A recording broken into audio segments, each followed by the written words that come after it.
Hey there guys, Cameron here, and today I will be reviewing Dead Island Riptide.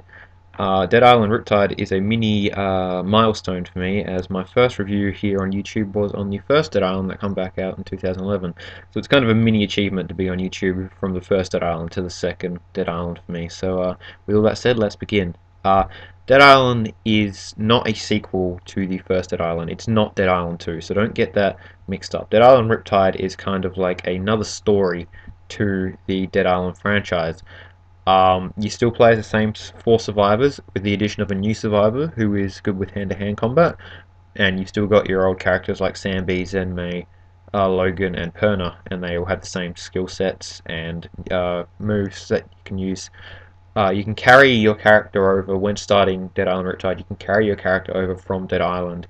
If you have played the first Dead Island, you will be able to carry your level over, all the perks you have. The only thing you don't get to bring over with you are the weapons, which kind of sucked because I'd completely demolished Dead Island and I had like my whole inventory full of orange rare weapons, and then you can't even carry it over. So I went from having like really powerful weapons to having like the flimsy kitchen knife and the homemade cleaver and stuff like that, which was took a little bit of time to get used to. But once you did, it's still Dead Island, it's still an awesome game.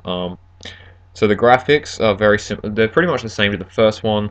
There's no major graphical improvements except Dead Island Riptide focuses a lot on water, and the developers of Dead Island have always been proud of their graphics when it comes to water, so they decided to make a game that's heavily focused around water. So the story is that the typhoon that was supposed to hit in Dead Island has finally hit when you leave Benoi, the island of Benoi, which was the island, the first island, and you land on an aircraft carrier.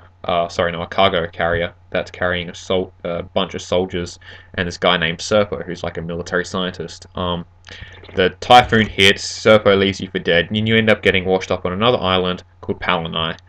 Surprise, surprise, there's a zombie outbreak there as well, and the whole island's been flooded as well. So there's lots of emphasis on riding around in boats in this, and there's new zombies such as the Drowner, which lie in wait in the water, making it look like they're dead, and then when you can get close enough to them, they'll jump up and grab you, and you got to think quickly. You'll see in my video that I just go around chopping up all the drowners I see just to make sure they're dead. That's a technique that comes in handy.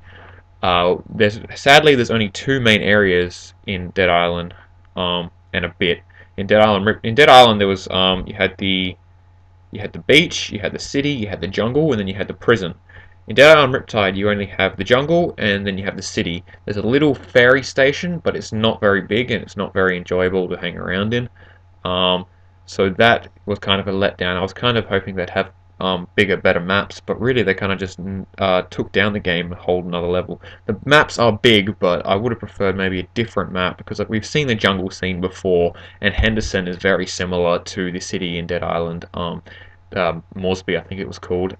Very similar, same kind of layout, same kind of, it's just crowded streets full of zombies. I would have liked to see maybe another island resort, or maybe something completely different, like I don't know what they could do, but just something different, something that we haven't seen in Dead Island.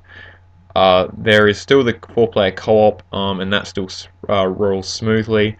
And now the zombies will adjust to your level. So if you're level 60, then you will verse level 60 zombies, while level 2 will only verse level 2 zombies. So it's adjusted to that, which Dead Island didn't have until after a patch later on in the year.